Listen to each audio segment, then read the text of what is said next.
हाँ, आमना, बताओ बताओ क्या क्वेश्चन था। क्वेश्चन है,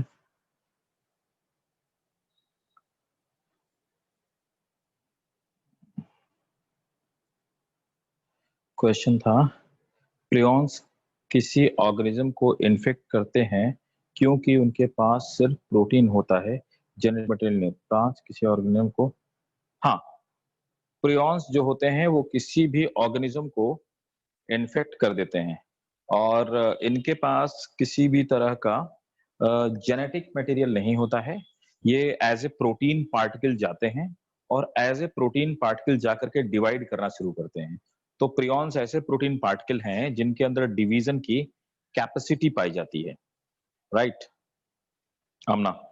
तो जैसे कि ये, और ये इन्फेक्ट बहुत इजीली करते हैं। जैसे कि एक डिजीज है, उस डिजीज को मैं बताऊंगा, हम उसे कहते हैं फुट एंड माउथ डिजीज। तो फुट एंड माउथ डिजीज जो होती है, फुट एंड माउथ डिजीज ये होती है किससे? इसी ऑर्गेनिज्म से होती है फुट एंड माउथ डिजीज। तो फुट एंड माउथ डिजीज में किसी भी जो बोवाइन्स होते हैं, बोवाइन बोले तो जिनको हम ये कहते हैं गाय बैल भैंस, जितने सारे बुफेलोज वगैरह होते हैं, तो उनके अंदर फुट एंड माउथ डिजीज होती है। फुट एंड माउथ डिजीज में क्या होता है कि ये ऑर्गेनिज्म खाना नहीं खा पाते हैं। इनके फुट में इन्फेक्शन हो जाता है, पैरों में, उनके माउथ में इन्फेक्शन हो जाता है। सो ये जो होता है ये प्रियॉन से होते हैं। ये टच करने से जानवरों के अंदर फैल जाते हैं और उनके मुंह में और उन पैरों में डिवाइड करना स्टार्ट कर देते हैं। राइट? सो ये है। और बताओ, तो समझ में आया? They are a type of virus actually.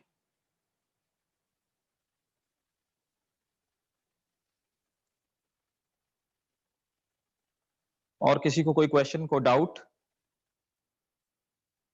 और किसी को डाउट हो पूछिए प्लीज। तो मुझे लगता है अब थोड़ा थोड़ा अब स्टार्ट करना शुरू किया जाए, है ना। किसी को डाउट हो तब तक पूछ लीजिए, जब तक जैसे बाकी लोग आ रहे हैं तब तक किसी को भी डाउट हो प्लीज पूछिए। सर हाँ हाँ बोलो बेटा, वॉइस नहीं आ रही बेटा आपकी। Disease prions, hello. हाँ हाँ अरे हाँ सर, बेटा बोलो। हाँ हाँ आ रही है, बताओ। प्रियॉन्स है ना, हाँ हाँ प्रियॉन्स, वो जो हाँ डिजीज फैलाता है हाँ उससे वो धीरे धीरे डेवलप होता है, बोला क्यों सर?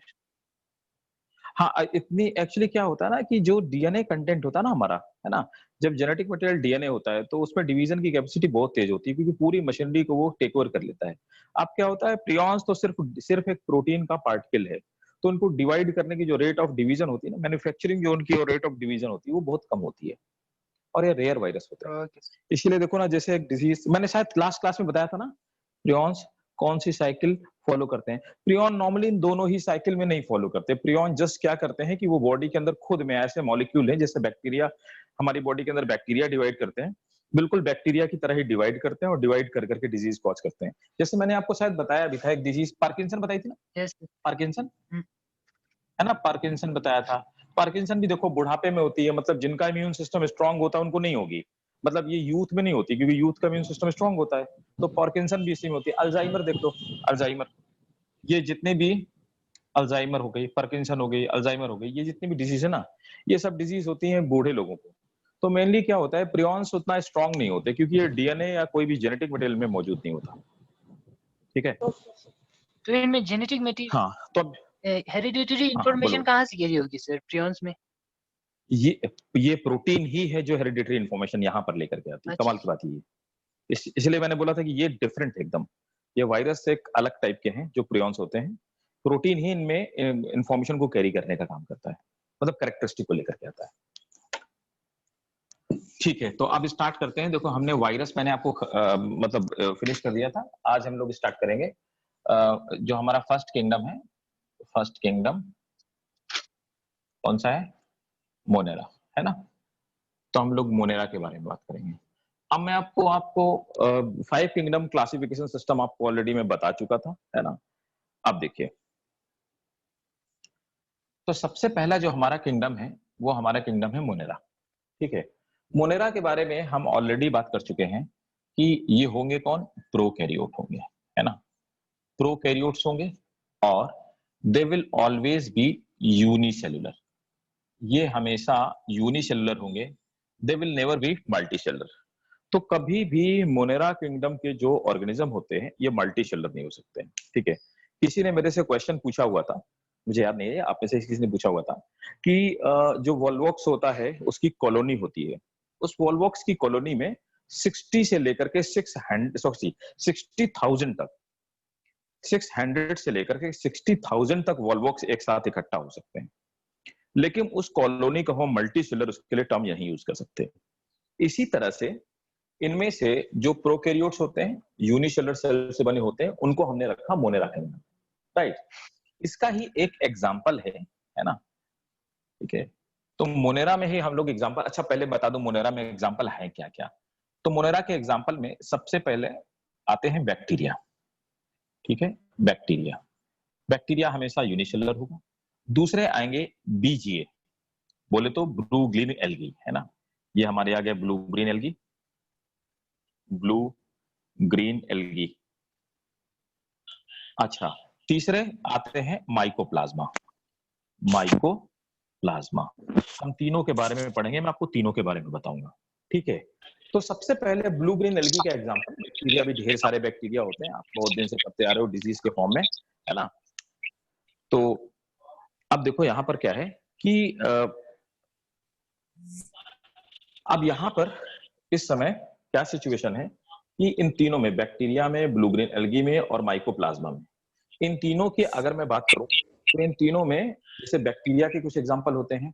तो बैक्टीरिया के एग्जांपल में आप बचपन से पढ़ते आ रहे हैं, आपका टिटनेस का बैक्टीरिया हो गया, है ना, और टीबी का बैक्टीरिया हो गया, ढेर सारे बैक्टीरिया, है ना, क्लॉस्ट्रिडियम टेटनाई, मैकोबैक्टीरियम ट्यूबरकुलाई, है ना, ई कोलाई, ऐसे बहुत सारे बैक्टीरिया हो गए, ठीक है। मुझे लगता है शायद किसी का माइक ओपन है, डिस्टरबेंस आ रहा है, किसी का माइक ओपन है क्या भाई? प्लीज अगर किसी का माइक ओपन हो उसको साइलेंट पे कर लीजिए, थोड़ा सा डिस्टरबेंस आ रहा है, क्योंकि मैं साइलेंट कर दूंगा तो फिर आप पूछ नहीं पाओगे ना, है ना, इसलिए आप अपने एंड पे प्लीज साइलेंट रखिए, जब आपको क्वेश्चन पूछना हो तो प्लीज उसको ऑन कीजिएगा, ठीक है। सर वो ओके, गलती से हो गया, तो अब सॉरी। कोई नहीं, इट्स ऑलराइट, इट ओके। तो देखो यहाँ पर क्या है, बैक्टीरिया है, बैक्टीरिया में ढेर सारे बैक्टीरिया होते हैं, है ना। दूसरे हो गए ब्लू ग्रीन एल्गी और तीसरे हो गए माइकोप्लाज्म। बीजीए का मैं एक एग्जांपल दूंगा, एक एग्जांपल है नॉनस्टॉप, मैं इसके बारे में बताऊंगा भी क्योंकि इससे क्वेश्चंस पूछे जाते हैं, और ये एग्जांपल के हम इसमें इस एग्जांपल को बहुत फ्रिक्वेंटली यूज करते हैं, ठीक है।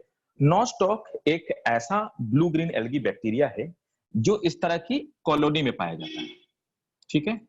एक नॉनस्टॉक की सेल, ये दूसरी सेल, ये तीसरी सेल, बीच में कुछ सेल्स होती हैं वो थोड़ी सी डिफरेंट टाइप की सेल होती है, मैं डिस्कस करूंगा कौन सा सेल होती है। अभी मामला ये नहीं है, अभी तो मामला जो है वो, और मेरा क्वेश्चन जो है वो, ये मेरा क्वेश्चन आपसे है। तो ये होते हैं एक तरह से, इस तरह से एक जेल जैसा सब्सटेंस होता है, इस सब्सटेंस को म्यूसिलेज बोलते हैं, ना। इस म्यूसिलेज के अंदर this is gel like substance, this is called mucilage, है ना। अगर आप मेरे से पूछोगे सर म्यूसिलेज एक्चुअल में कौन सा केमिकल है, तो मैं आपसे बोलूंगा कि mucilage is a type of carbohydrate. ये वैसा कार्बोहाइड्रेट है जो अपने अंदर वाटर एब्जॉर्ब करने की कैपेसिटी रखता है, जिसकी वजह से बैक्टीरिया को मॉइस्ट बना के रखता है ना। और जब भी वाटर की कमी हो जाती है, कंडीशन एडवर्स होती है, तो ये म्यूसिलेज सूख जाता है, ड्राई हो जाता है। ड्राई होने के बाद ये हार्ड कैप्सूल जैसा में कन्वर्ट हो जाता है, और करता क्या है, बाहर की हीट बैक्टीरिया के अंदर ज्यादा अमाउंट में ना जाने पाए, अंदर का जो वाटर है वो डिहाइड्रेट होके बाहर ना जाने पाए, इन सभी कंडीशंस को कंट्रोल करने का काम करता है, जिससे कि म्यूसिलेज बैक्टीरिया को अनफेवरेबल कंडीशन में हेल्प करता है सस्टेन करने में, उसे प्रोटेक्ट करने में, और फेवरेबल कंडीशन में बैक्टीरिया के लिए मॉइस्चर इकट्ठा करके रखता है, क्योंकि म्यूसिलेज जेल होता है, उसके अंदर वाटर होल्डिंग कैपेसिटी पाई जाती है, ठीक है। तो ये थोड़ा सा इंट्रोडक्शन था कि म्यूसिलेज होता क्या है। इसके अंदर जो हमारी सेल्स हैं, ये बैक्टीरिया है, sir this is nostoc bacteria. इसके फंक्शंस रिपीट करना एक बार। बेटा आपकी आवाज कर रही है, हाँ क्या करेंगे? सर मैं कह रहा हूँ एक बार इसके फंक्शंस रिपीट करना। हाँ ठीक है, मैं बताता हूँ इसके फंक्शन क्या है। म्यूसिलेज मैं बता ही देता हूँ, mucilage is a type of, इस तरह की इंफॉर्मेशन नोट करते जाइएगा, क्योंकि बहुत सारे बार क्या होता है नीट में जो क्वेश्चंस आते हैं ना, ये जो मैं आपको चीजें बताते रहता हूँ, और आपको जो इसमें इंपॉर्टेंट लगे, है ना, आप नोट कर लीजिएगा, अगर आपको दोबारा से रिपीट करवाना हो आप बता दीजिएगा। क्योंकि रीजन क्या होता है ना, कई बार आता है which of the following is correct about the this one blue green algae, या which of the following is correct about the prokaryotes, तो इस तरह के फैक्ट आ जाते हैं, है ना। और ये फैक्ट में कौन सा रॉन्ग है कौन सा करेक्ट है वो आपको सिलेक्ट करना होता है। अब देखो, तो mucilage is a type of carbohydrate, ठीक है। इसका फंक्शन क्या होता है? इसका फंक्शन होता है protection of bacteria during unfavourable condition. Sir तो कैसे? हाँ, ये म्यूसिलेज एकाइनेट फॉर्मेशन में रोल प्ले करता है सर। एकाइनिटीज, हाँ उसमें भी रोल प्ले करता है, एकाइनिटीज फॉर्मेशन में भी रोल प्ले करता है, कैप्सूल फॉर्मेशन, इनकैप्सुलेशन में भी रोल प्ले करता है ना। तो और इंसिस्ट फॉर्मेशन में भी रोल प्ले, जब मतलब इंसिस्टेशन होता है। हाँ आप अभी अनफेवरेबल कंडीशन में प्रोटेक्ट करते हो बोला ना आपने, इसमें हाँ, अनफेवरेबल कंडीशन, हाँ हाँ, इसमें यही आपने म्यूसिलेज जी। इसमें आपने म्यूसिलेज का कवर बना के उसको एकाइनेट फॉर्म करता है सर अनफेवरेबल कंडीशन में, ऐसा बोल राइट, एकाइनेट फॉर्मेशन करता है, हाँ। तो जैसे बहुत सारी जगह पे काम करता है ना। मतलब जब भी अनफेवरेबल कंडीशन आएंगी तो ये सूख जाएगा, ड्राई हो जाएगा, ड्राई होने के बाद ये क्या करेगा, ये कैप्सूल जैसा बन जाएगा, ठीक है। और ये फॉर्मेट, फिर ये किसी भी फॉर्म में फॉर्मेट कर सकता है ना, सिस्ट भी बना सकता है। तो जिनमें सिस्ट बनता है उनमें भी म्यूसिलेज पाए जाते हैं, एकाइनिटीज जिनमें बनते हैं उनमें भी म्यूसिलेज पाया जाता है ना। तो देखो, जो म्यूसिलेज होता है ये कार्बोहाइड्रेट से बना होता है, ये प्रोटेक्शन का काम करता है। कैसे प्रोटेक्शन करता है? हीट इंसुलेटर, है ना, हीट इंसुलेटर की तरह फंक्शन करता है, मतलब बाहर की हीट अंदर ना जाने पाए, ठीक है। रेडिएशन से, रेडिएशन से बैक्टीरिया को बचाता है, बाहर का रेडिएशन अंदर ना जाने पाए, टेम्परेचर अंदर ना जाने पाए, ठीक है ना। डिहाइड्रेशन से बचाता है, मतलब कि अंदर का जो पानी है वो सूखने ना पाए, ठीक है ना।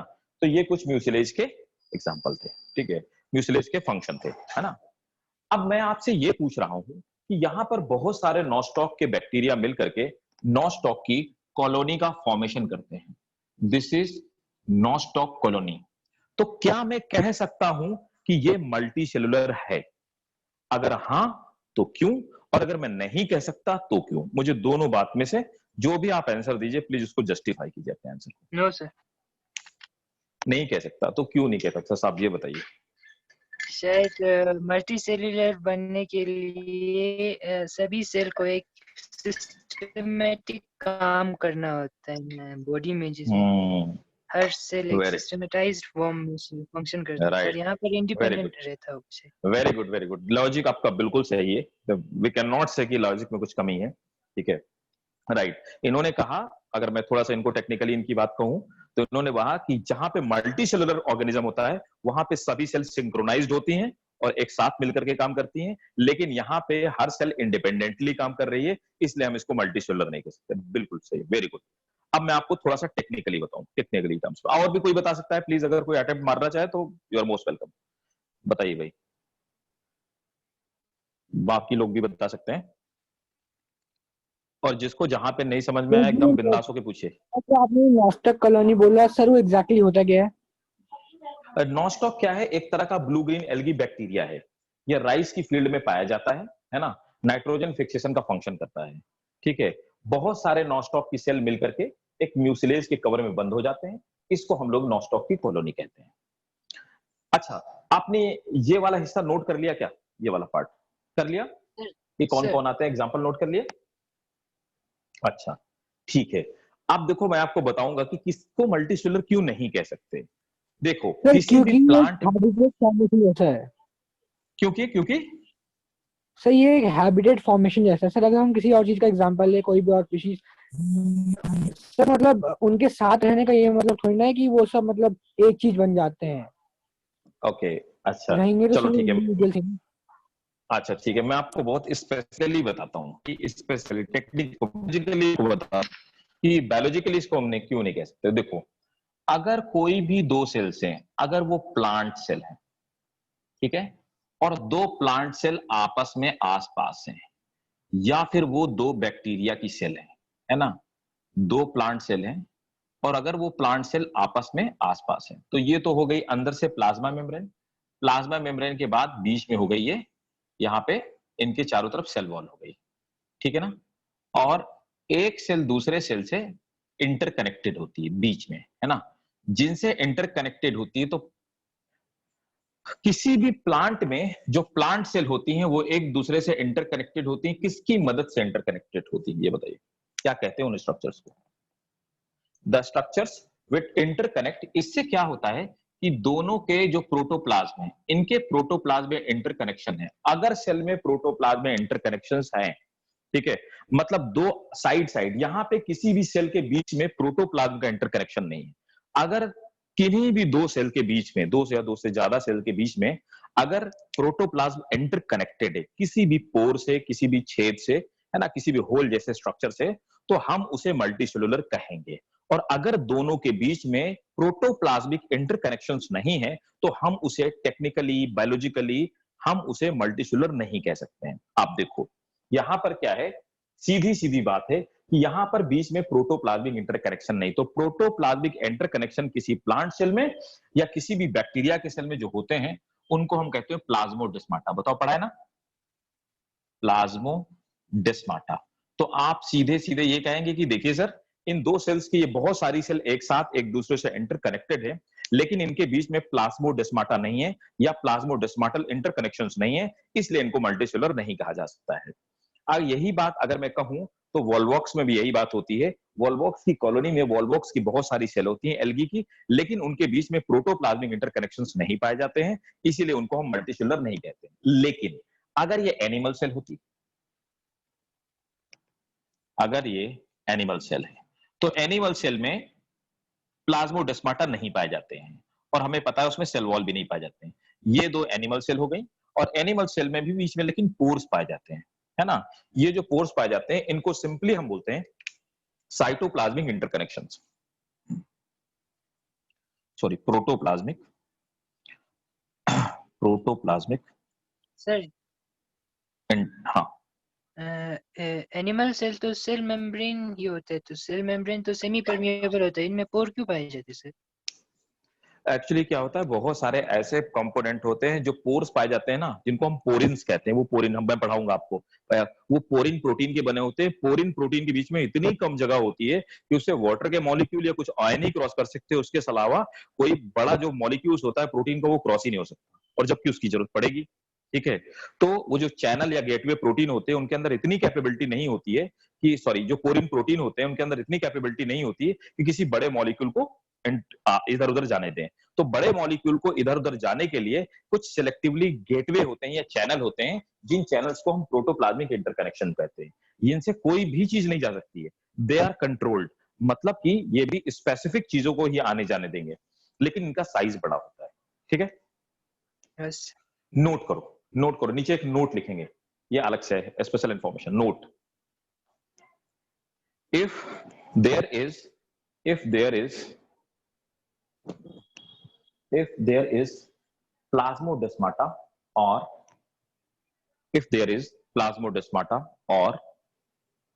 protoplasmic interconnections, if there is plasmodesmata or protoplasmic interconnection between two adjacent cells,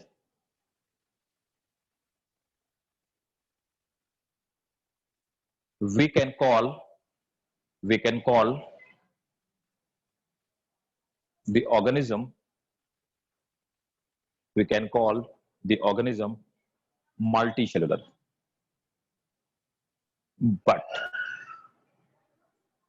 But if the cells are arranged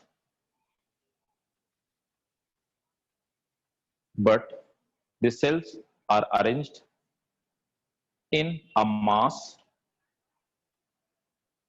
without any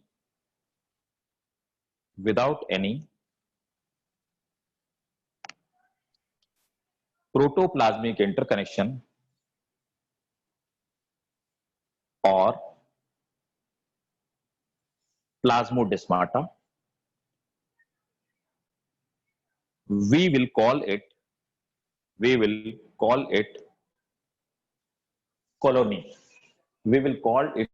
colony. Not multicellular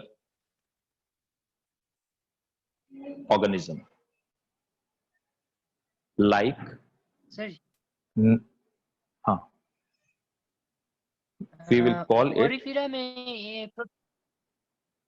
Porifera में प्रोटोप्लाज्मिक इंटरकनेक्शंस पाए जाते हैं, इसलिए वो मल्टीसेलुलर ऑर्गेनिज्म में आते हैं, स्पॉन्जेस, है ना, लेकिन टिश्यू डिफरेंशिएशन नहीं पाया जाता है। ठीक है, लाइक नॉस्टॉक इसका एग्जांपल हो गया। ठीक है, अब फिर से आ जाते हैं, यहां तक क्लियर है सबको भाई? ओके, अब देखो, सबसे पहले एक एक ऑर्गेनिज्म में आते हैं। ठीक है, तो एक चीज नोट करेंगे, prokaryotes can never be multicellular organism. Prokaryote can never be multicellular organism. अब एक एक करके हम लोग इसको डील करना स्टार्ट करते हैं। तो देखो, प्रोकैरियोट्स का मतलब मोनेरा किंगडम का जो रिप्रेजेंटेटिव ऑर्गेनिज्म है वो आपका है बैक्टीरिया। तो अब मैं मामला स्टार्ट करता हूं सीधे बैक्टीरिया से, है ना, इधर ही से अपन स्टार्ट करते हैं। सर वो माइकोप्लाज्मा था। बैक्टीरिया का ही भाई बंधु है, अभी बताऊंगा मैं।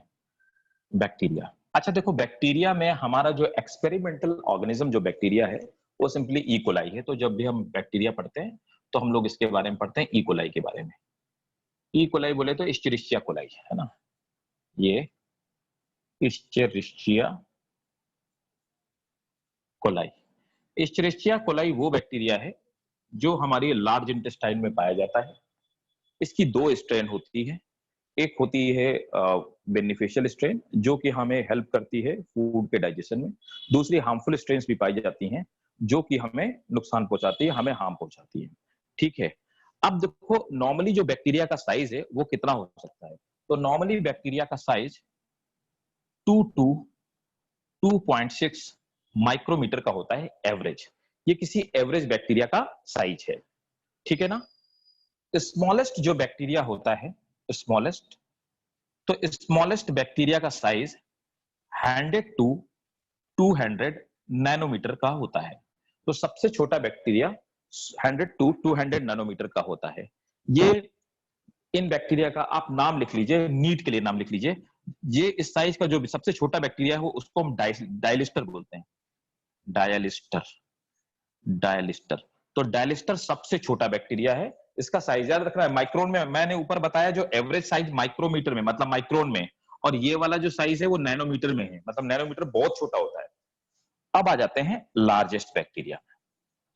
तो जो लार्जेस्ट बैक्टीरिया होता है, ठीक है ना, तो स्मॉलेस्ट तो 100 टू 200 नैनोमीटर का होता है, लार्जेस्ट बैक्टीरिया 750 नैनोमीटर का होता है, और ये है थायो मार्गेरिटा 750 तो 2.5 क्या है? 2 टू 2.6 माइक्रोमीटर है, ठीक है। ये सर एवरेज नहीं, बैक्टीरिया का साइज, माइक्रोन मतलब म्यू, ठीक है। और जो लार्जेस्ट बैक्टीरिया होता है इसको हम बोलते हैं थायो मार्गेरिटा, ठीक है।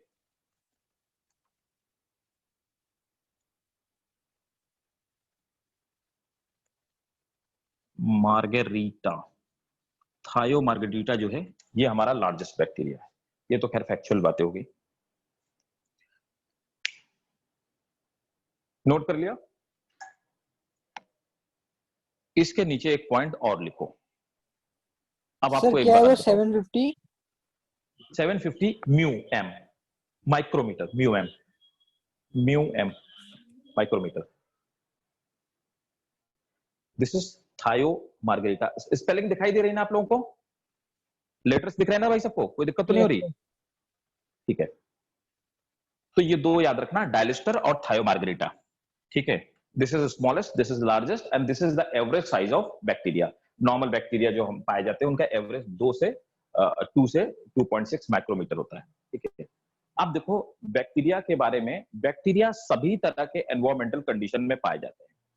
अगर आप बात करो वायरस की, वायरस के अंदर कैपेबिलिटी नहीं है कि 100-200 डिग्री सेंटीग्रेड टेम्परेचर झेल जाए, लेकिन bacteria 300 degree centigrade temperature bear करने की कैपेबिलिटी रखता है।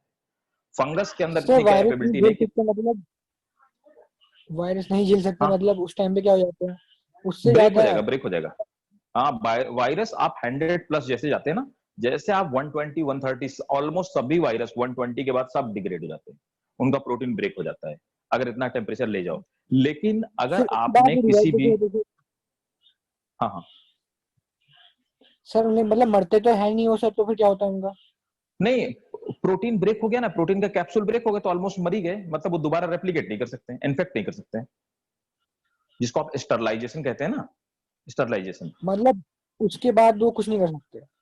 फिर कुछ नहीं करते, वो इन्फेक्ट नहीं कर सकते, उनके अंदर वो किसी ऑर्गेनिज्म के अंदर जा नहीं सकते हैं, ठीक है। तो उनका, इसका हम ये कहते हैं कि जब वायरस 100 डिग्री के ऊपर टेम्परेचर जाता है तो वायरस का जो ऊपर का हमने पढ़ा था ना capsid, capsid protein break down हो जाता है, डिग्रेड हो जाता है, ठीक है, जिससे कि वो किसी और ऑर्गेनिज्म को इन्फेक्ट नहीं कर सकते, है ना। लेकिन बैक्टीरिया 300 डिग्री सेंटीग्रेड तक भी टेम्परेचर को सस्टेन करने की कैपेबिलिटी रखता है। वायरस नेगेटिव में भी बहुत ज्यादा टेम्परेचर नहीं झेल सकते, लेकिन बैक्टीरिया -100 डिग्री सेंटीग्रेड भी झेलने की कैपेसिटी रखते हैं, ठीक है। तो बैक्टीरिया ऐसा ऑर्गेनिज्म है, ये क्वेश्चन ऑलरेडी पूछा हुआ क्वेश्चन है कि which of the following organism can sustain in every environmental condition, और उसका आंसर था बैक्टीरिया। ऑप्शन में बैक्टीरिया था, वायरस था, फंगस था और प्रोटोजोआ दिया हुआ। तो नोट करेंगे, bacteria, bacteria are found, bacteria are found in every environmental condition.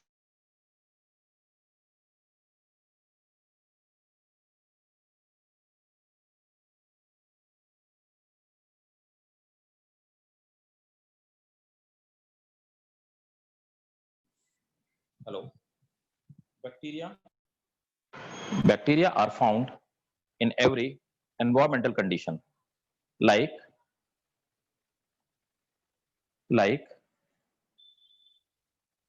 they can bear, they can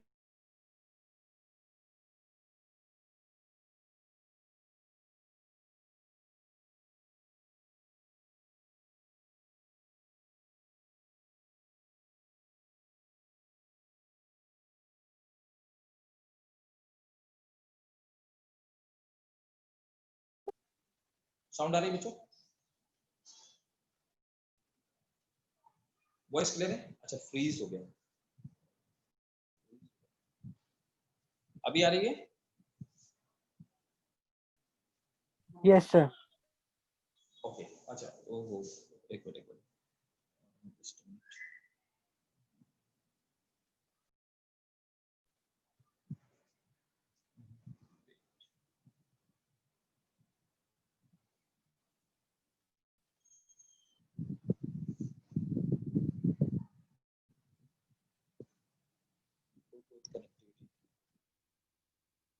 हाँ, ब्लूटूथ डिस्कनेक्ट हो गया था। हाँ, तो bacteria are found in every environmental condition,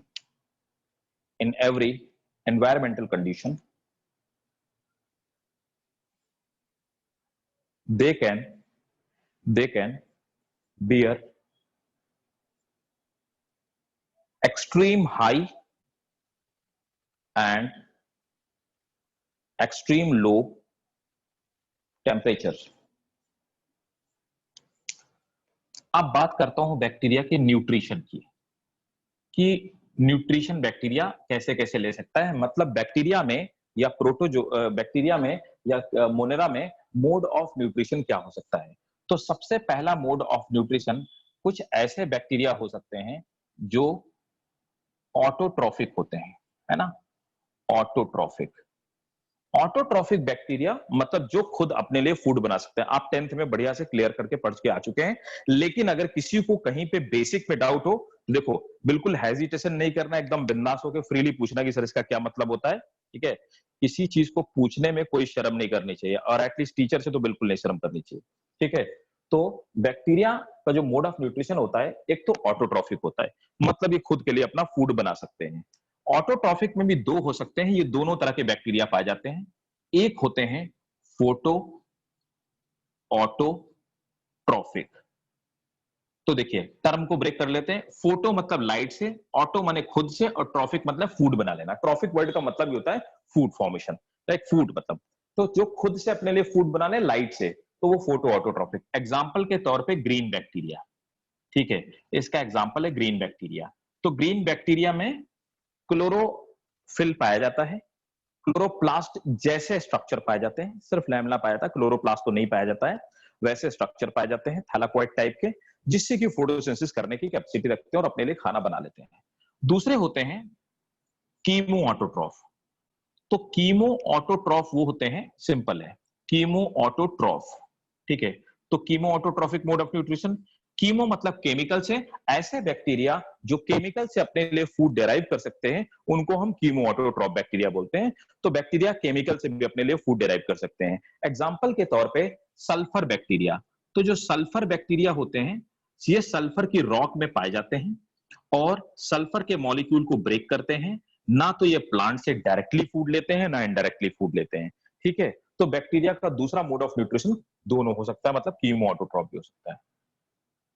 ए और बी, मतलब ये ए हो गया और ये बी हो गया। अब आते हैं सेकंड मोड ऑफ न्यूट्रिशन में। दूसरा बैक्टीरिया क्या होते हैं, दे आर हेट्रोट्रॉफ, है ना। हेट्रोट्रॉफ में मतलब वो जो डायरेक्टली या इनडायरेक्टली प्लांट पे फूड के लिए डिपेंडेंट होते हैं। तो हेट्रोट्रॉफ मोड ऑफ न्यूट्रिशन में सबसे पहले आते हैं सैप्रोफाइट, ठीक है।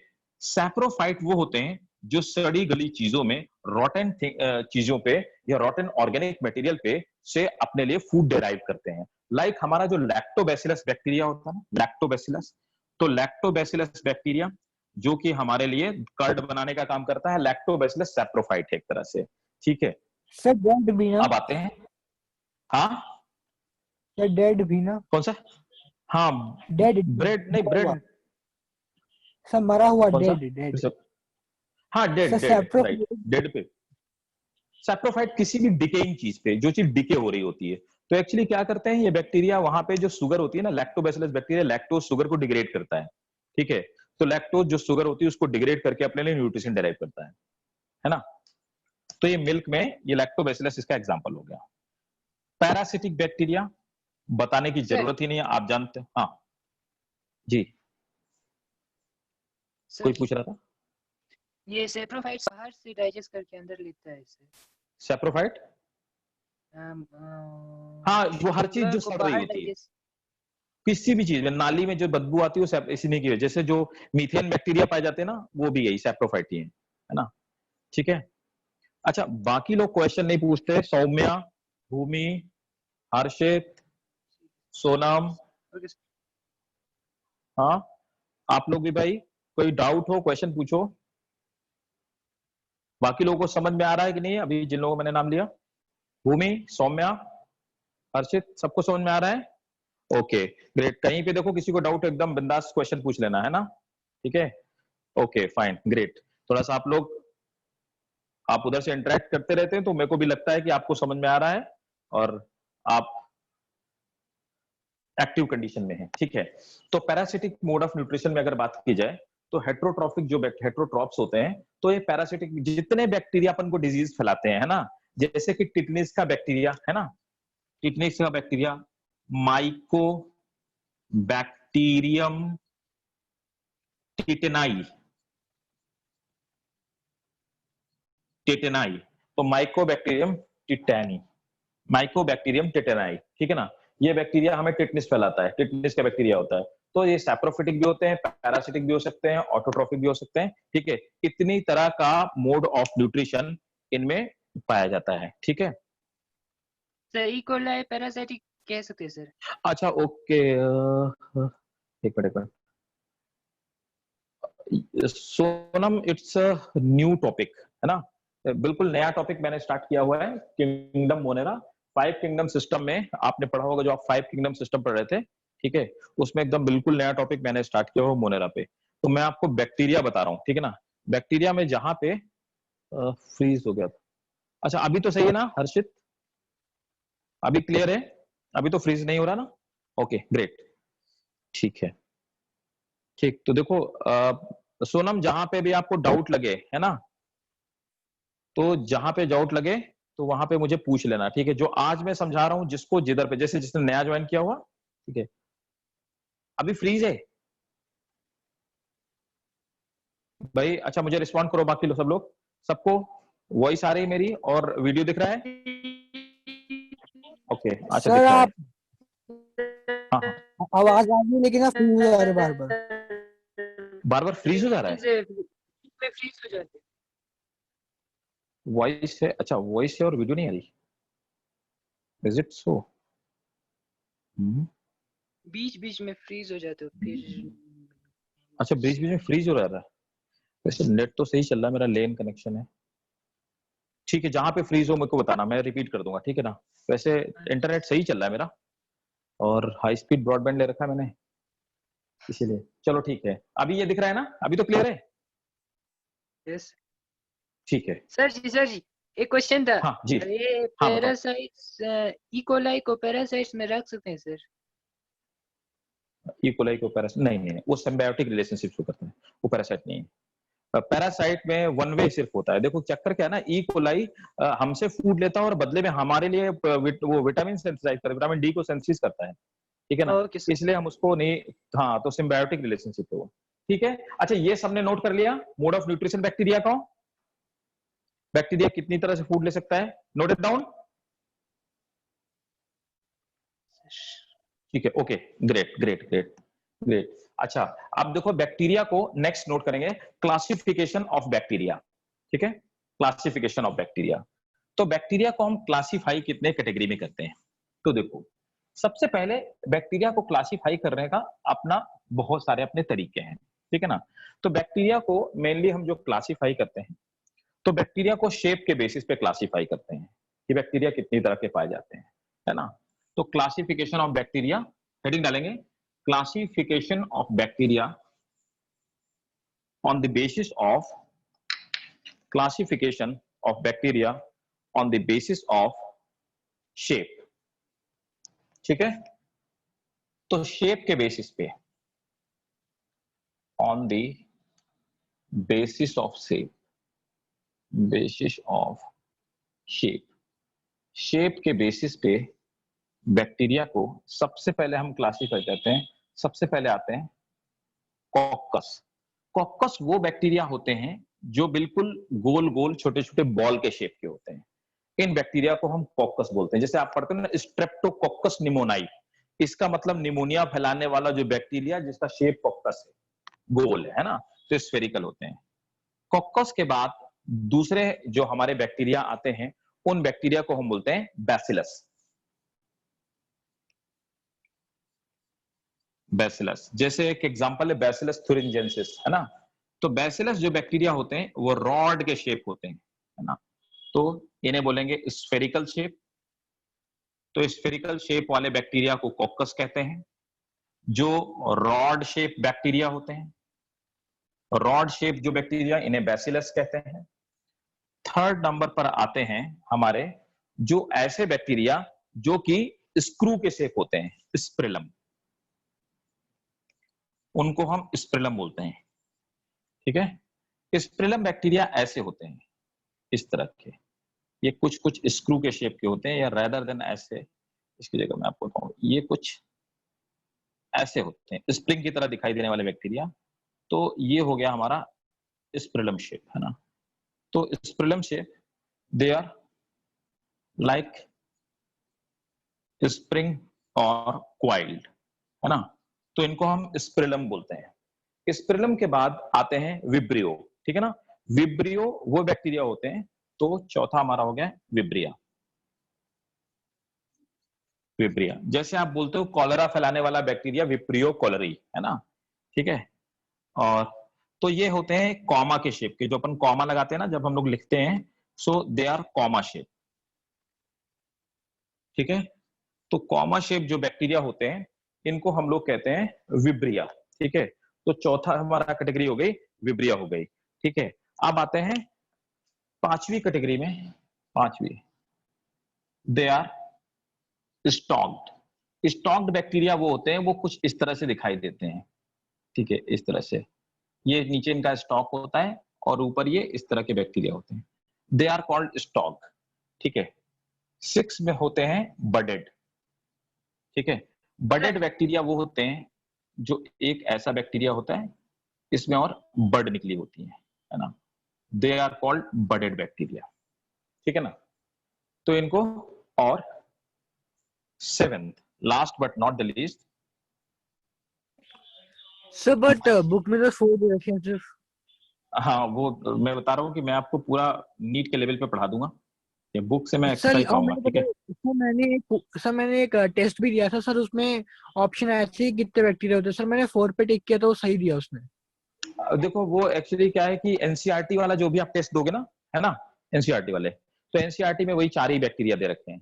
लेकिन जब आप बाकी एनसीईआरटी के ऊपर किसी भी बुक में जाओगे तो 7 कैटेगरी आपको दी गई होंगी। एक्चुअली 7 ही कैटेगरी के बैक्टीरिया होते हैं। ठीक है, but they are the most common actually, this 4। हाँ, ये जो 4 होते हैं ना, ये मोस्ट कॉमन, मतलब सर आगे मैं 11th की बात कर रहा हूँ। हाँ हाँ, 7 टाइप के। ठीक है, एक question sir. Sir sir sir sir हाँ बोलो, बताओ जी जी, बताओ बताओ बताओ। बैक्टीरिया का लैटिन में शायद मीनिंग ऐसा था सर, लिटिल रॉड्स का लैटिन ट्रांसलेशन स्पाइरल वाइड कहां से आ गया सर? हाँ हाँ हाँ, बैक्टीरिया का यही मतलब होता है। बैक्टीरिया का मतलब होता है the pipe like looking structure. तो फिर यहाँ पर पाइप लाइक तो है नहीं सर, कई कई वो एक्चुअली क्या होता है ना कि जब किसी साइंटिस्ट ने उसको एक पर्टिकुलर नाम दे दिया, टर्म क्वाइन कर दिया, है ना, तो हम उसको वो टर्म दे ही देते हैं। जैसे क्या होता है कि वायरस का मतलब होता है poison, but every virus is not poisonous. लेकिन किसी ने वायरस को टर्म दे दिया तो हम फिर उसी टर्म को कंटिन्यू करते हैं, ये इसलिए है ना। नोमेनक्लेचर में साइंटिस्ट की मानी जाती है कि उसने भाई खोजा हुआ है तो उसको क्रेडिट जाता है कि उसका कुछ भी नाम रखते हैं, ठीक है। नोमेनक्लेचर मैंने पढ़ाया था आपको, नोट कर लिया भाई सबने। 6 से बेटा बडेड, BUDDED, बडेड। सर वो स्टॉक को आर्किबैक्टीरिया का एग्जांपल, आर्किबैक्टीरिया स्टॉक होता है ना सर? नहीं, हाँ आर्किबैक्टीरिया भी होता है और कुछ EU बैक्टीरिया भी होते हैं स्टॉक कंडीशन में। डन, नोट कर लिया? Yes sir. ठीक है, अब देखो मैं आपको बैक्टीरिया का डिटेल स्ट्रक्चर बताता हूं। ओके ओके ओके आमना, तो मैं आपको बैक्टीरिया का स्ट्रक्चर बताता हूं और उसके बाद फिर मैं बताता हूं आपको ग्राम पॉजिटिव बैक्टीरिया क्या होते हैं, ग्राम नेगेटिव बैक्टीरिया क्या होते हैं। अब जो मैं आपको बैक्टीरिया का डिटेल माइक्रोस्कोपिक स्ट्रक्चर बताऊंगा उससे बहुत सारे क्वेश्चन नीट में भी आते हैं और स्कूल में भी आपसे पूछे जाएंगे, ठीक है ना। तो अब मेरी बात को आप थोड़ा गौर से सुनिएगा, ठीक है। और आप हेडिंग डालेंगे the microscopic structure of, microscopic structure of bacteria, bacteria का माइक्रोस्कोपिक स्ट्रक्चर। अभी तक जो हम पढ़ रहे थे ये जनरल फीचर्स थे बैक्टीरिया के।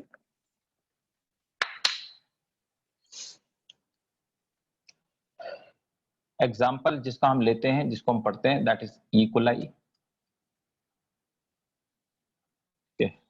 This is microscopic structure. तो देखो बैक्टीरिया का जो माइक्रोस्कोपिक स्ट्रक्चर है वो कुछ ऐसा होता है।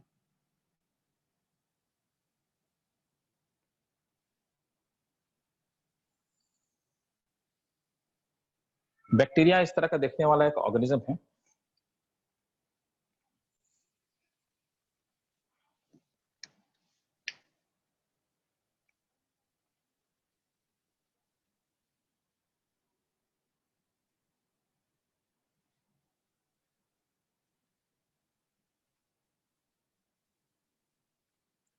ये हो गई इसकी सेल वॉल, है ना। तो बैक्टीरिया की एक सेल वॉल हो गई और सेल वॉल के ऊपर एक और मोटी सी लेयर पाई जाती है जिसको हम कैप्सूल कहते हैं। तो बैक्टीरिया के ऊपर, सेल वॉल के ऊपर एक मोटी सी लेयर है जिसको आप कैप्सूल कहते हैं। ये कैप्सूल हो गया।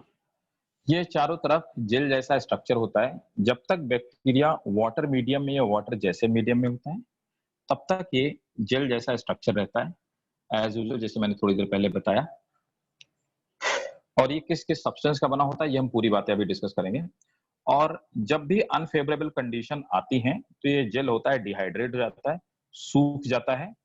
और एज यूजुअल जैसे थोड़ी देर पहले मैंने बताया, इसका फंक्शन होता है टेम्परेचर को अंदर ना जाने देना, दूसरा अंदर का जो वाटर कंटेंट है उसको डिहाइड्रेट ना होने देना, जिससे कि बैक्टीरिया को प्रोटेक्ट करने का काम करता है। तो ये हमारा हो गया कैप्सूल लाइक स्ट्रक्चर। अब कैप्सूल के स्ट्रक्चर के अंदर तो सबसे पहले ऊपर वाली, मैं धीरे धीरे नेमिंगक्लेचर भी करता जाता हूँ साथ साथ में। ये जो आपका है दिस इज कैप्सूल। अच्छा एक बात आपको बता दूं, ये स्टैंडर्ड बैक्टीरिया हम पढ़ रहे हैं, कैप्सूल में बी प्रेजेंट इन बैक्टीरिया और may not be present in bacteria. Capsule के बाद ये जो दूसरी वाली लेयर है इस लेयर को हम सेल वॉल बोलते हैं, ठीक है। तो नो डाउट बैक्टीरिया में सेल वॉल भी पाई जाती है। सेल वॉल के नीचे एक तीसरी वाली लेयर पाई जाती है, ये जो थर्ड मेम्ब्रेन है। ये सभी भी ऑर्गेनिज्म के अंदर पाई जाती है, ऐसा कोई ऑर्गेनिज्म नहीं होता जिसके अंदर ये थर्ड वाली लेयर ना पाई जाए। बैक्टीरिया के अंदर ये जो थर्ड वाली मेम्ब्रेन है, ये थर्ड मेम्ब्रेन एक जगह पे इस तरह से ट्विस्टेड होती है, मुड़ी हुई होती है, या अंदर की तरफ फोल्डेड होती है ना, बल्ज आउट होती है। और ये कुछ कुछ माइटोकॉन्ड्रिया की तरफ फंक्शन करती है। इसका नाम क्या है, इसके फंक्शन क्या है, ये बहुत इंपॉर्टेंट क्वेश्चन है। ये क्वेश्चन नीट में भी पूछा गया और इनफैक्ट आपके स्कूल्स में तो फ्रिक्वेंटली पूछा जाता है। क्या कहते हैं इसको? मीसोसोम्स। कोई बताएगा क्या? हाँ हाँ बोलो बोलो। Very good very good. तो फोर्थ, वेरी गुड, मीसोसोम कहते हैं। तो ये मीसोसोम कहलाते हैं, है ना। ये इस तरह के स्ट्रक्चर होते हैं। अब इनके फंक्शन बहुत इंपॉर्टेंट है, ठीक है। तो अभी बताता हूँ इसका फंक्शन क्या होता है। ये इस तरह से फोल्डेड रहते हैं अंदर की तरफ, लेकिन ये पार्ट प्लाज्मा मेम्ब्रेन का है। अच्छा मीसोसोम क्या बैक्टीरिया में, एक मेरा क्वेश्चन है, प्लीज बताइएगा, can bacteria have more than one mesosome? No sir. Single mesosome? No, पक्का? उसके ऊपर डिपेंड किसके ऊपर डिपेंड करता है? बैक्टीरिया अच्छा के ऊपर। अच्छा, बैक्टीरिया के ऊपर डिपेंड करता है, ठीक है। देखो, मीजोजोम कैन बी वन और more than one, but major mesosome एक ही होगा, लेकिन माइनर मीजोजोम कई सारे बैक्टीरिया के अंदर हो सकते हैं, तो याद रखिएगा। सर अगर मीजोजोम क्वेश्चन वो ये है पूरी कि लेयर है कि सर वो हाँ, मीजोजोम पूरी लेयर है या फिर जो नहीं मीजोजोम जो नहीं, है वो पूरी लेयर है ये या फिर जो अंदर ये है? जहां जहां पे मैंने एरो करके बनाया है, ये जो स्ट्रक्चर फोल्डेड ये वाला, इस पार्ट को हम अच्छा सिर्फ छोटे मीजोजोम छोटे। कहेंगे। हाँ, जो अंदर की तरफ इनवर्ड ये बल्जेस आउट है, इसको हम मीजोजोम कहेंगे। दिस इज मीजोजोम, ठीक है। ये हमारा मीजोजोम हो गया। अब देखो, तो वो इसके सर ये अंदर सर ये जो इसके अंदर ये चीजें हैं वाला वो क्या है, डॉट डॉट जैसी? इस ये फोल्डिंग एसी की प्लाज्मा मेम्ब्रेन ही फोल्ड होता है अंदर की तरफ, जैसे कैबेज होता है ना, बंद गोभी, कैबेज की तरफ फोल्डिंग है इसमें, ठीक है। और ये हो गई इसकी plasma membrane. Surface this area is बढ़ाने के प्लाज्मा। लिए। सरफेस एरिया बढ़ाने के लिए नहीं होता, एंजाइमेटिक एक्टिविटी करने के लिए एक्चुअली होता है, इसका फंक्शन अलग है कुछ, है ना। अब इसी के साथ में मीजोजोम में, मेरी बात बहुत ध्यान से रखना है, मीजोजोम के साथ में यहाँ पे एक प्रोटीन की डिस्क होती है। इसी प्रोटीन की डिस्क के साथ में बैक्टीरिया का जो जेनेटिक मटेरियल होता है, मतलब डीएनए, तो बैक्टीरिया का डीएनए जो होता है डिस्क के साथ में यहाँ पे अटैच्ड होता है।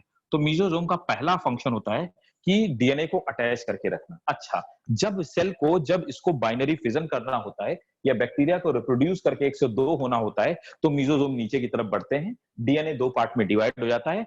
इसलिए हम ये कह सकते हैं कि मीजोजोम बैक्टीरिया के सेल डिवीजन में भी हेल्प करते हैं, ठीक है।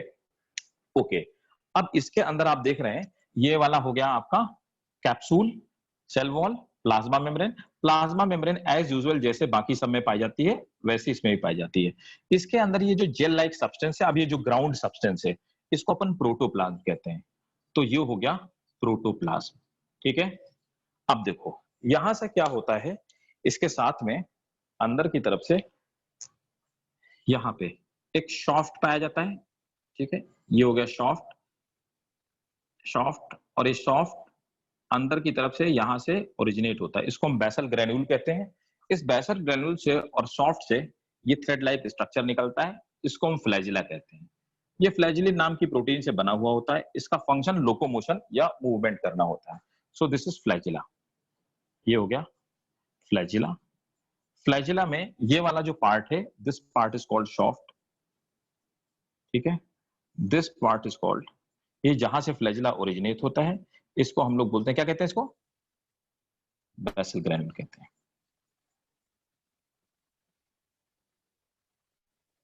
सर ये फ्लैजिला हर बैक्टीरिया में होता है इसे?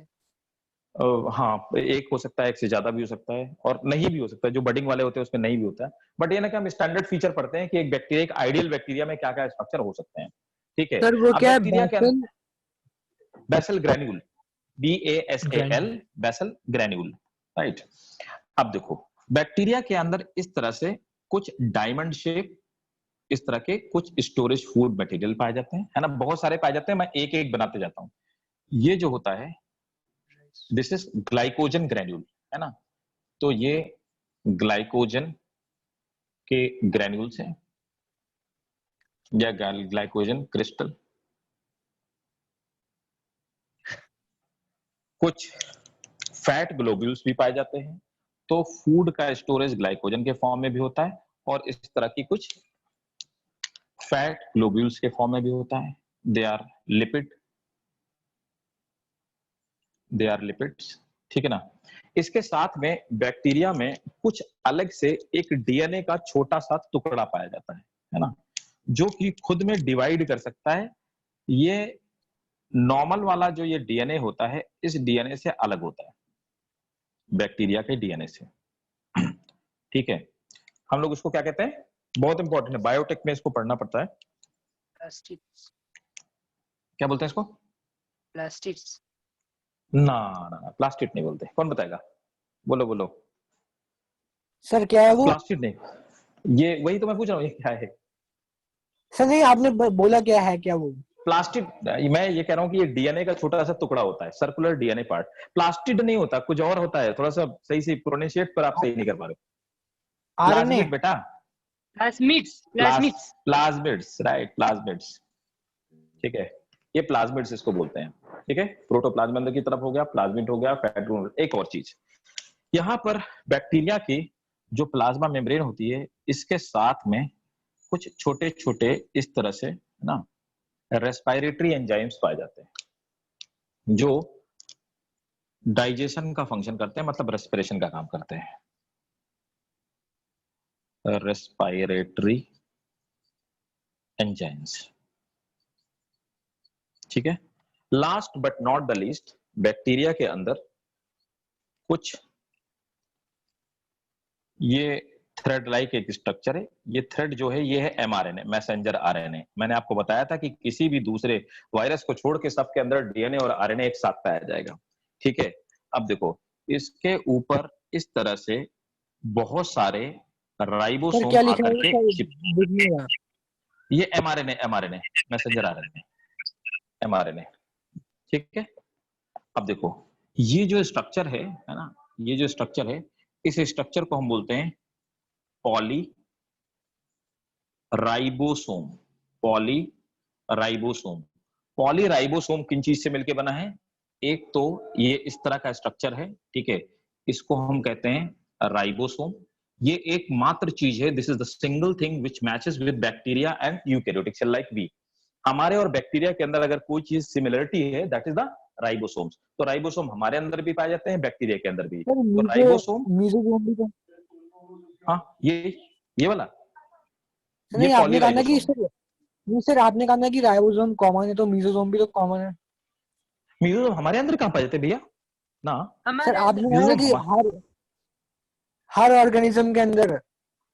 ना ना ना ना ना ये मैंने नहीं बोला। मैंने बोला मीजोसोम नहीं बोला, मैंने बोला था प्लाज्मा मेम्ब्रेन।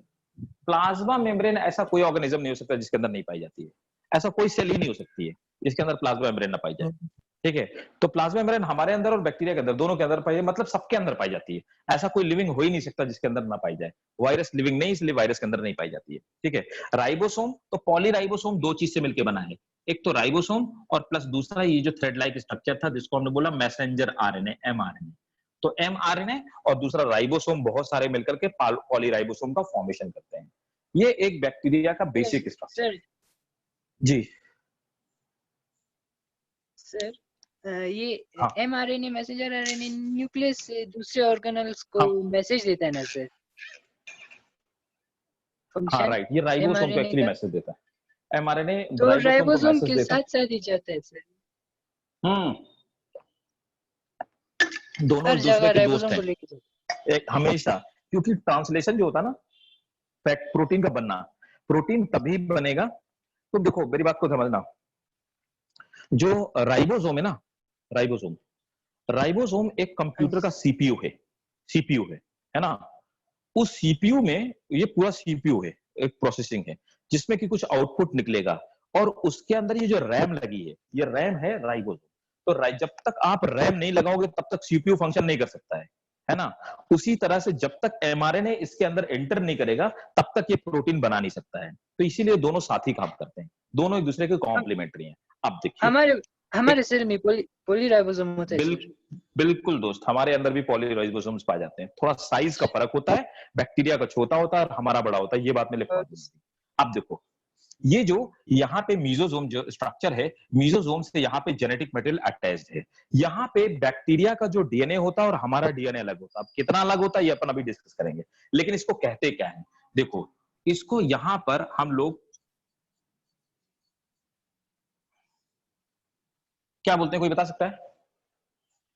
क्या सर? न्यूक्लियस नहीं पाई जाती बैक्टीरिया में, प्रोकैरियोट में न्यूक्लियस नहीं होता, क्या बोलते हैं? Bacterial genome. Nucleole. Nucleoid sir, हाँ न्यूक्लियोइड, न्यूक्लियोल, क्या बोलते हैं? बोलो बोलो, न्यूक्लियोइड सर, पक्का? Nucleoid sir. हाँ न्यूक्लियोइड कहते हैं,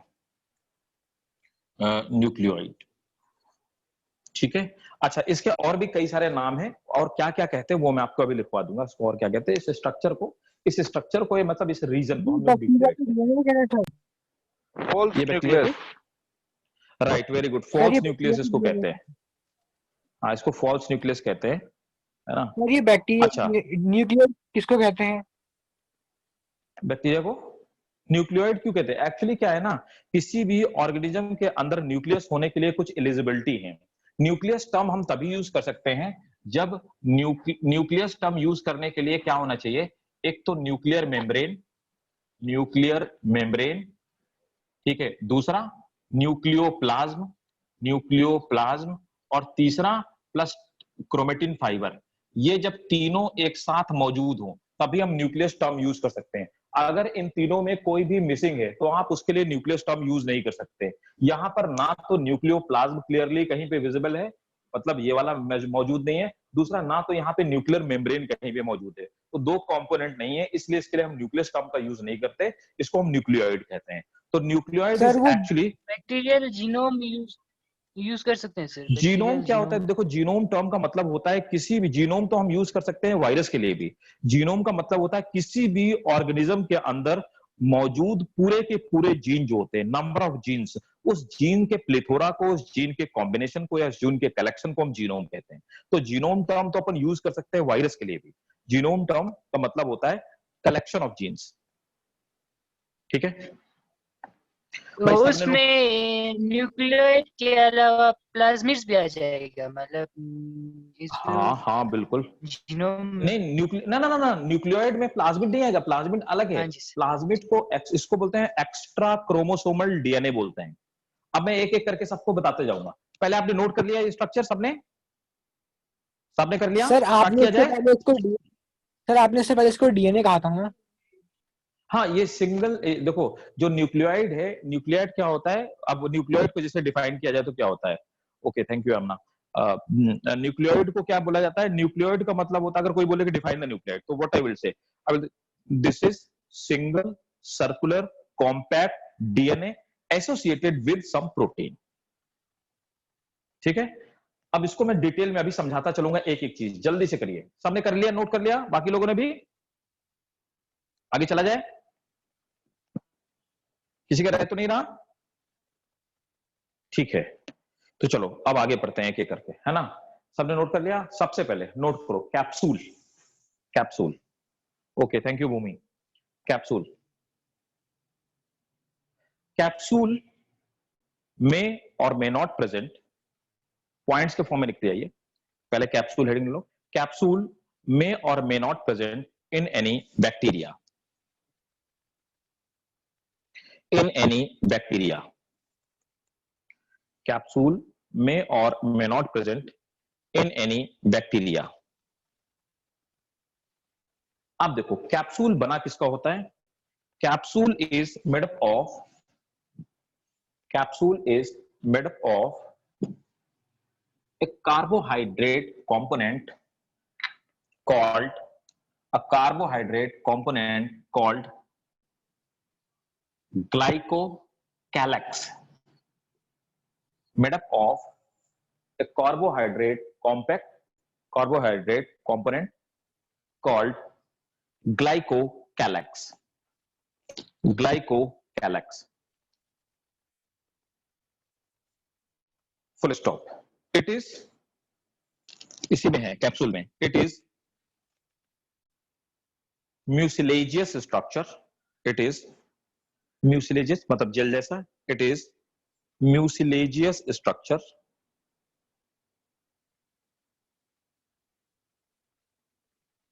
at scarcity of water and high temperature, at scarcity of water and high temperature, at scarcity of water and high temperature, it become hard and tough, comma, protect bacteria, protect bacteria from high temperature, protect bacteria from high temperature, dehydration, protect bacteria from high temperature, dehydration and desiccation, and desiccation, ठीक है? Desiccation मतलब सूख जाना। Next, cell wall. all bacteria have all bacteria have sir एक बार cell wall, repeat करना, dehydration कौन वाला? And desiccation, and desiccation. Desiccation में डेसिकेशन सूख जाना मतलब ना। सूख जाना, हाँ, DASIC है, हाँ, डेसिकेशन। ठीक है, हाँ सोनम, क्लियर है ना? ठीक है, ओके। अब देखो next, cell wall. All bacteria have cell wall, all bacteria have cell wall. देखो ये जो ग्लाइकोकैलेक्शन है, ये ऑलरेडी पूछा हुआ है, नीट में क्वेश्चन पूछा हुआ है कि सेल वॉल किसकी बनी होती है, और सॉरी ये कैप्सूल किससे बना होता है। अब ये भी पूछा जा चुका है कि सेल वॉल किस प्रोटीन से बनी होती है, तो नोट करेंगे। All bacteria have cell wall, it is made up of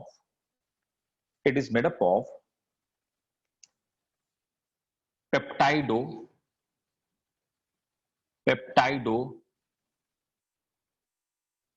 glycan. It is made up of peptidoglycan. All bacteria have cell wall. It is made up of peptidoglycan. Full stop. There is periplasmic space. There is periplasmic space between. There is periplasmic space between the cell wall and there is periplasmic space between the cell wall and plasma membrane. यहां पर ये जो आपको जगह दिखाई दे रही है ना, ये प्लाज्मा मेम्ब्रेन हो गई और ये सेल वॉल, दोनों के बीच में जो जगह है उसको हम लोग बोलते हैं periplasmic space. There is periplasmic space, periplasmic space between cell wall and plasma membrane. दोनों के बीच में पेरीप्लाज्मिक स्पेस पाया जाता है। ठीक है, अब देखो सेल वॉल में दो कंपोनेंट पाए जाते हैं, याद रखिएगा ये दोनों कंपोनेंट कौन होते हैं। ऐसा पूछा जाता है कि which of the following protein content is found in cell wall. अब उसमें ऑप्शन दिया होगा, तो या तो दिया होगा पेप्टाइडोग्लाइकन, सीधे दिया होगा, वो आपको टिक कर देना। अगर पेप्टाइडोग्लाइकन नहीं दिया होगा तो पेप्टाइडोग्लाइकन में दो तरह के प्रोटीन कंपोनेंट पाए जाते हैं, है ना। उन हम प्रोटीन को कहते क्या है, नैग और नैम। नैम, ठीक है। तो पेप्टाइडोग्लाइकन के साथ में इधर दिखाई दे रहा है, यहां लिख दूं क्या, यहाँ पे, यहां लिख दूं, सबको दिख रहा है ना? Yes sir. ठीक है, तो सेल वॉल हैव नैग, ठीक है। नैग का मतलब होता है N acetyl glucosamine, N acetyl glucosamine. NAG full form भी आपके स्कूल वाले देखना, आपके स्कूल के एग्जाम में बहुत चांसेस हो सकता है नैग का फुल फॉर्म पूछ लिया, नैम का बहुत सारे एग्जाम में भी पूछा जाता है, नैग एंड नैम, ठीक है। N acetyl glucosamine. दूसरा है एन, मतलब ये नाइट्रोजन के ऊपर जो होता है ना, ठीक है ना, नाइट्रोजनस स्ट्रक्चर के ऊपर ही लगा होता है, इसलिए इसको एन एसिटिल ग्लूकोसेमाइन बोलते हैं, ठीक है। इसका कंफर्मेशन है एन एसिटिल म्यूरामिक एसिड, ठीक है। So cell wall contain NAG and NAM, N acetyl muramic acid and N acetyl glucosamine, glucosamine.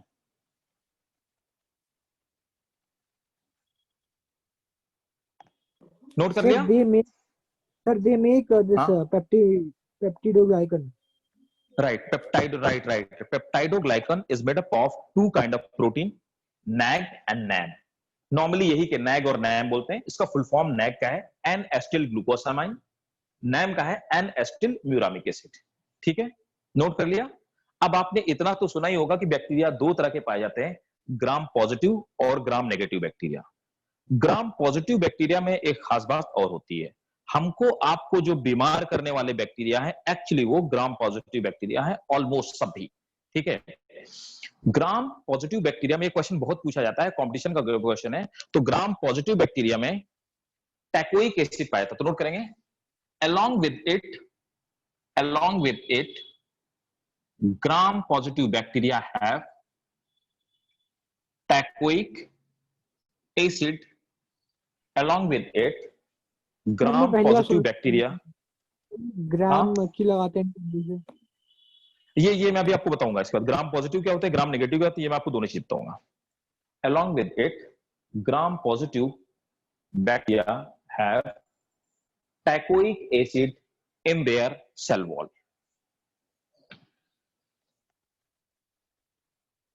ये जितनी चीजें मैंने आपको लिखाई ये सब क्वेश्चन से, सब नीट के क्वेश्चन प्योरली। ठीक है, एक पॉइंट और लिखो, ये भी नीट का ही क्वेश्चन है। देखो यहां पर बैक्टीरिया के अंदर मतलब सेल वॉल से लेकर के कैप्सूल के बीच में कुछ प्रोटीन के चैनल पाए जाते हैं इस तरह के। ये प्रोटीन के चैनल के थ्रू कुछ चीजें अंदर और बाहर जा सकती हैं। इन प्रोटीन को हम बोलते हैं पोरिन्स। तो नोट करेंगे, in the cell wall there are certain channel in the cell wall, there are certain channels which are made up of porin protein। In the cell wall there are certain channels which are made up of porin protein। They allow the transfer of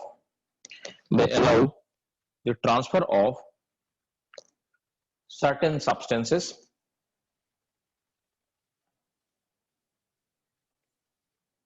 clear? कोई doubt? पूरा एकदम दिमाग पे बिठा लीजिएगा। ठीक है, हमें ऐसे पढ़ना है कि आपको देखो मेरा पढ़ाने के पीछे पर्पस क्या है, मेरी बात को आप ध्यान से समझिए। मैं थोड़ा सा इसको, मैंने आपसे बोला था कि मैं आपको 70% मतलब 70% तो मैं आपको पूरा एनसीईआरटी क्लियर करूंगा, 70% के बाद 30% एक्स्ट्रा मैं आपको पढ़ाऊंगा जो नीट के लिए प्री रिक्वेस्ट कंडीशन है। आपको नीट अगर क्लियर करना है आप हमारे साथ तैयार करते जाइए। आपको कभी 12th करने के बाद आपको कोचिंग ज्वाइन करने की जरूरत नहीं पड़ेगी, हमारा पर्पस ये है। ठीक है, आप अगर जितना मैं और आप मिलकर के पढ़ रहे हैं, आप मेरी बात रिकॉर्ड कर लीजिए। आपको 340 मार्क्स नहीं मिले नीट में आप बताना। हमारे जितने मेरे पुराने स्टूडेंट हैं 340 मार्क्स, मैं एवरेज बच्चे की बात कर रहा हूं, 340 मार्क्स प्लस बहुत सारे बच्चों ने अटेंड किया। तो 340 मार्क्स लाना कोई बहुत बड़ी बात नहीं, बशर्ते आपके कोर्स करिकुलम में जो चीजें हैं वो आपको क्लियर होनी चाहिए। फॉर एग्जाम्पल जैसे कि अगर आप एनसीईआरटी पढ़ोगे, नो डाउट सभी बोलता है एनसीईआरटी से आता है, मैं भी कहता हूँ एनसीईआरटी से आता है, लेकिन भाई साहब देखो वहां पे ये की बनी हुई, वहां पे नहीं देखा कि ग्राम पॉजिटिव में टैकोइक एसिड पाया जाता है, नैग और रैम दोनों मिलकर के वॉल का फॉर्म करते हैं। क्लियरिटी नहीं है, बहुत एम्बिगुइटी में दिया हुआ है और चीजें वहां पे मिसिंग है, टर्म्स मिसिंग है और क्वेश्चन के फॉर्म में आ जाते हैं, बच्चा कंफ्यूज हो जाता है। ठीक है ना, so that is information, that is not a complete information in fact. ठीक है, तो इसलिए आप हमारे साथ पढ़ते रहिए और इसको रिटेन करते जाओ, मतलब लिख के देखो रखना नहीं है, वरना देखो जो वो नॉलेज जो आपके मेरे बुक में है या वो नॉलेज जो आपके बुक में और आपकी कॉपी में है वो हमारी मेरी या आपकी नहीं है। वो नॉलेज जो हमारे ब्रेन में है दैट इज आवर ओन। तो जो हम पढ़ते जा रहे हैं उसको याद करते जाओ, ऐसे कि दोबारा अगर मैं पूछूं तो क्विक आपका जवाब आना चाहिए, है ना। ऐसा नहीं कि मतलब इंटरनेट सर्च करना पड़े, इधर उधर सर्च करना पड़े, फिर मतलब उसका मजा नहीं है। ठीक है, तो आप हमारे साथ जितना मैं मेहनत कर रहा हूं आप भी मेरे साथ मेहनत करते जाइए। ठीक है, you will see the drastic change and drastic change in your marks and result as well, right. Okay, तो इसके साथ में नेक्स्ट प्लाज्मा मेम्ब्रेन, तो नोट करेंगे plasma membrane is made up of as usual, plasma membrane is made up of as usual bilayer of lipid and protein। Plasma membrane is made up of, as usual, bilayer of lipid and protein।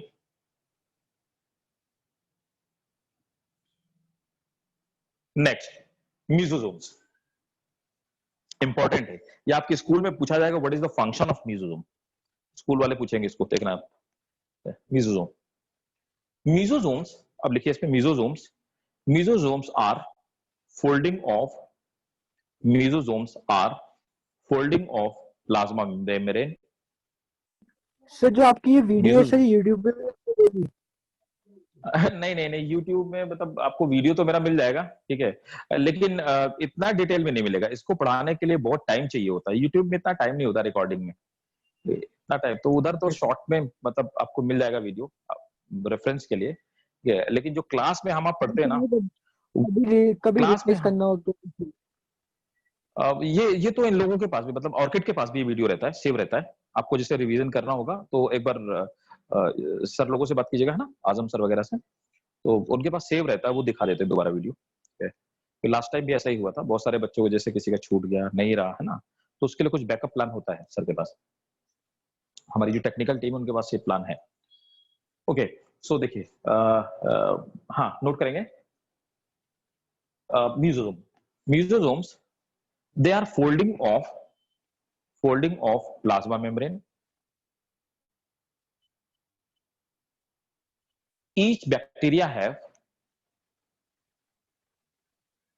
a major folding,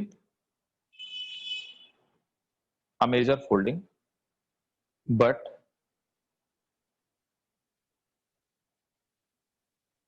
minor folding can be many, but minor folding can be many.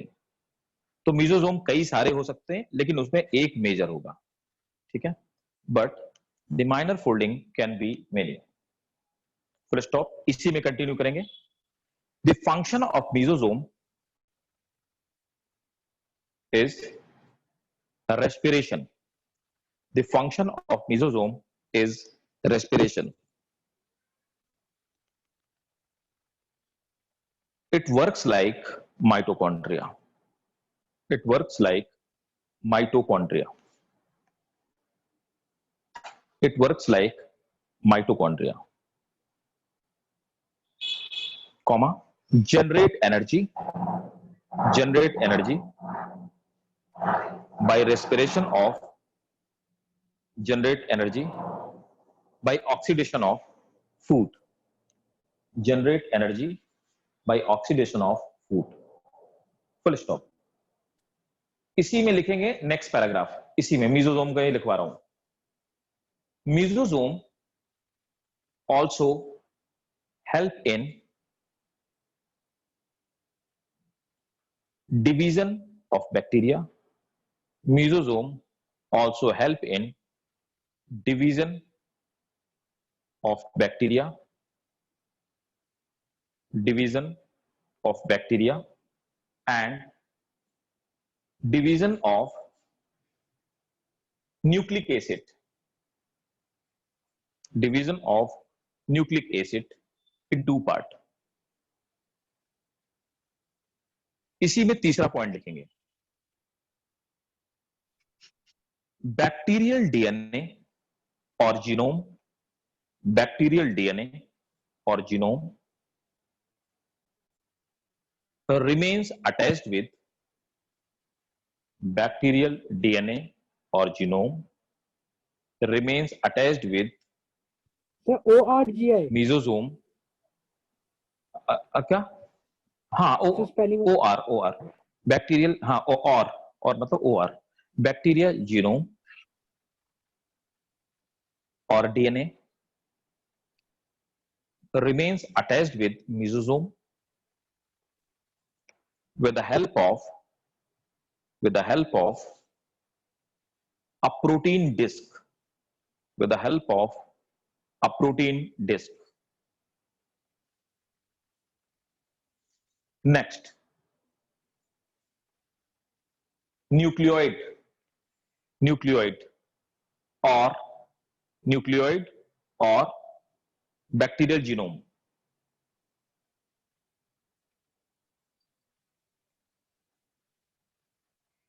It is made up of single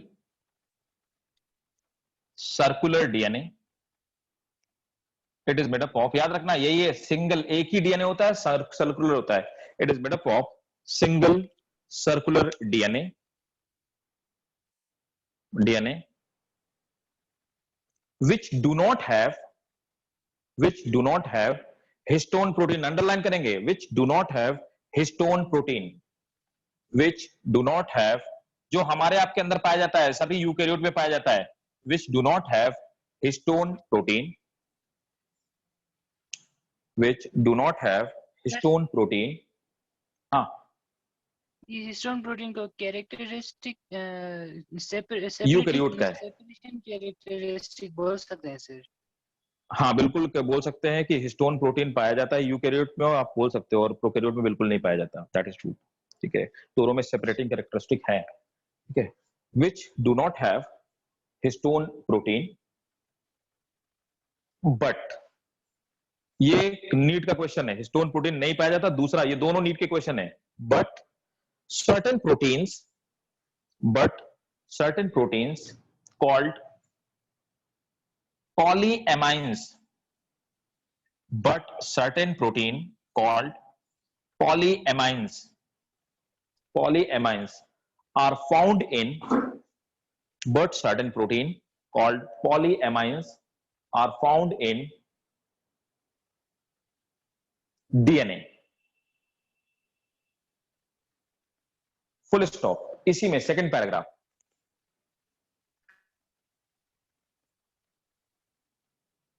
bacterial nucleoid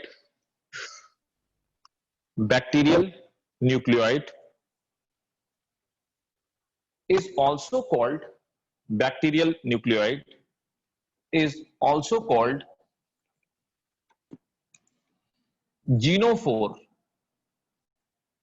genophore or bacterial nucleoid is also called genophore or prochromosome or bacterial nucleoid is also called genophore, prochromosome or incipient nucleus।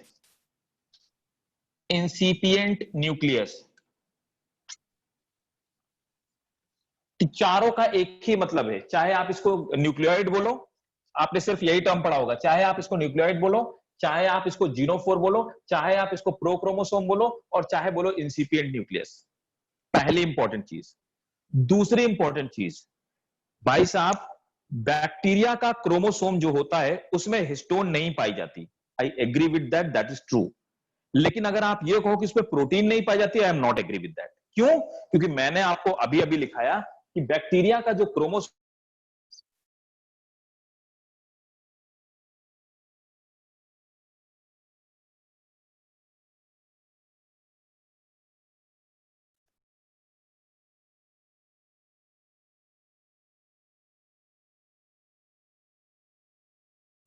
Sir आप freeze हो गए, आपकी आवाज भी नहीं आ रही है। Hello sir, वैसे ये बायो का टाइमिंग कब तक है यार, पता है किसी को? 7 o'clock, 1.5 घंटा है।